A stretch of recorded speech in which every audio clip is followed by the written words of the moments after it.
નમસ્કાર।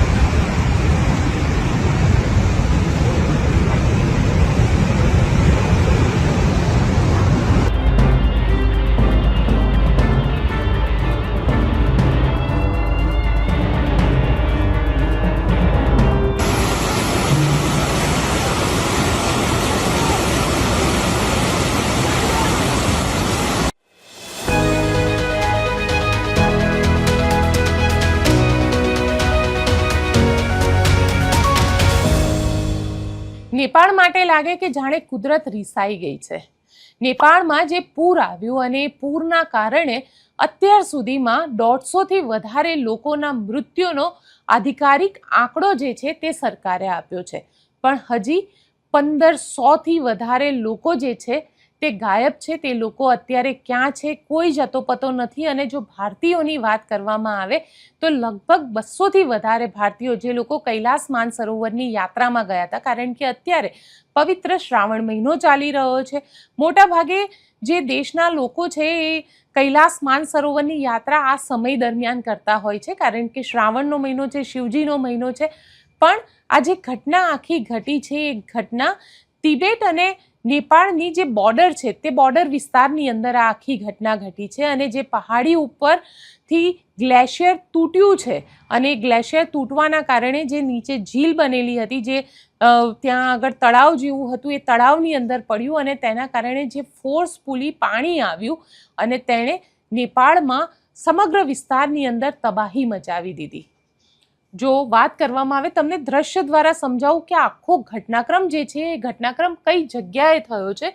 તો સૌથી પહેલાં તો તમને બતાડું મેપ થકી કે આપણે અત્યારે આમ જોવા જઈએ તો આ આપણી બોર્ડર છે, જે ભારત નેપાળની આ જે બોર્ડર છે, આ બોર્ડરના દ્રશ્ય અહીંયા આગળ આપ જોઈ શકો છો। આ બોર્ડર છે અને જે ઘટનાક્રમ આખો ઘટ્યો છે એ તિબેટના વિસ્તારની અંદર અહીંયા આગળ આખો ઘટનાક્રમ ઘટ્યો છે। અને તિબેટની જે આ હિમાલયની જે પહાડી છે એ હિમાલયની પહાડીમાં 2000 ફૂટ મોટો જે હિમશિલા હતી એ હિમશિલા અહીંયાથી લગભગ 17,000 ફૂટ ઉપરથી નીચે પડી છે।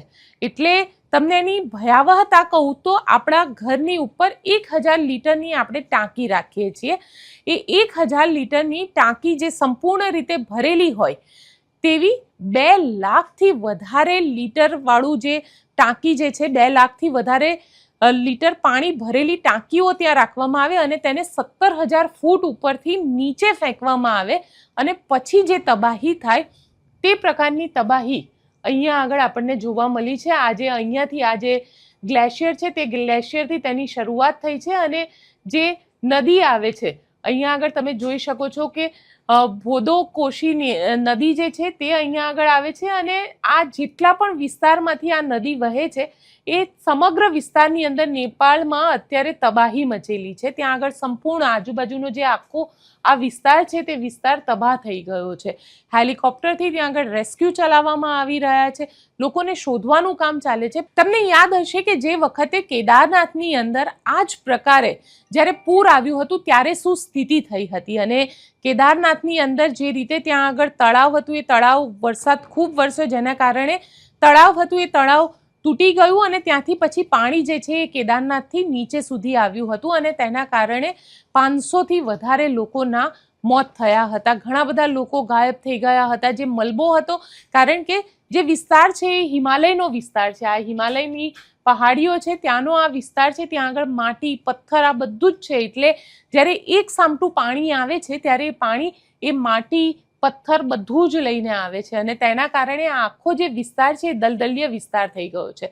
અને અત્યારની સ્થિતિ એવી છે કે ઘણા બધા ઘરો એવા છે કે જે નદીની આજુબાજુના વિસ્તારમાં બનેલા હતા, જ્યાં આગળ 2-3 માળના ઘર હતા, જેની અંદર હવે માત્ર 1 માળ કે 2 માળ જ દેખાઈ રહ્યા છે। નીચેનો જે આખો માળ છે એ ત્યાંની જે માટી છે એ માટીની અંદર દટાઈ ગયા છે।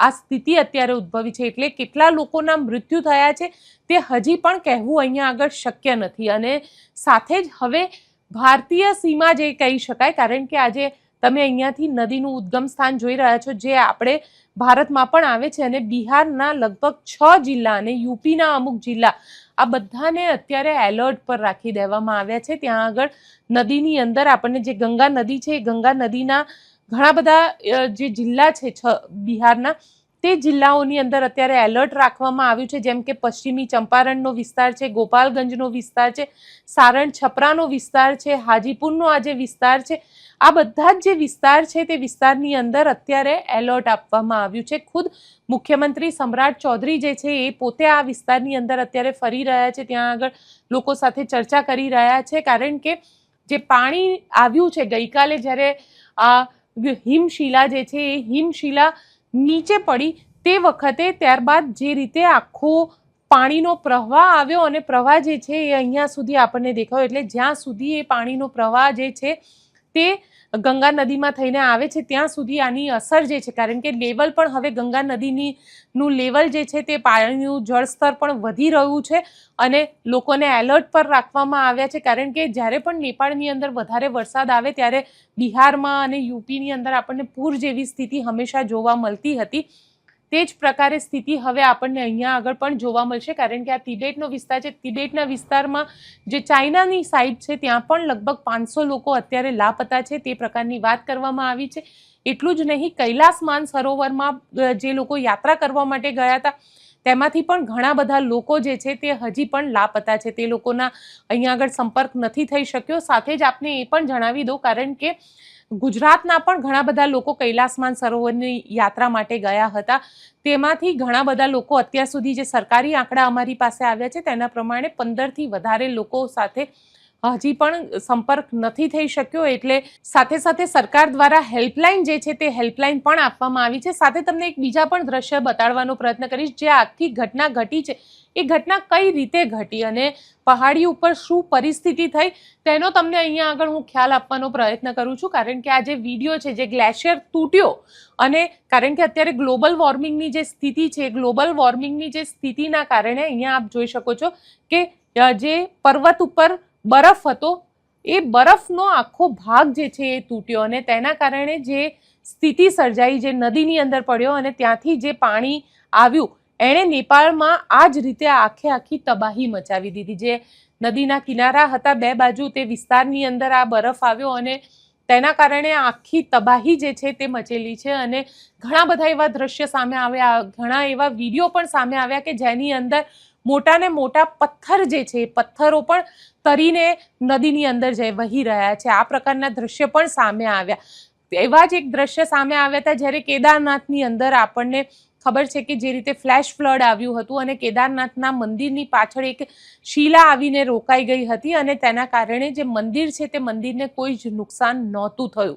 આ પ્રકારના જે દ્રશ્ય છે તે વખતે કેદારનાથ વખતે આપણે જોયા હતા અને અત્યારે અહીંયા પણ આ જ પ્રકારના દ્રશ્ય જે છે તે આપણને જોવા મળી રહ્યા છે. ઘણા બધા વિસ્તારની અંદર હજી પણ એલર્ટ છે. જે નેપાળની આર્મી છે તે લોકોનું રેસ્ક્યુ અત્યારે ચાલી રહ્યું છે. સાથે ઘણા બધા લોકો, અને આમ જોવા જઈએ તો ઉત્તર ભારતની અંદર પણ અત્યારે એલર્ટ આપવામાં આવ્યું છે. એટલે ત્યાં આગળની સ્થિતિ પણ કંઈક આ જ પ્રકારની અત્યારે જોવા મળી રહી છે. ઘણી બધી જગ્યાએ તો જે હાથી છે એ નેપાળથી પાણીની સાથે તરતા યુપી બિહાર સુધી પહોંચી ગયા છે, કારણ કે નદીનો જે પ્રવાહ છે, નદીનો જે વહેણ છે એ વહેણ બિહાર તરફ આવે છે.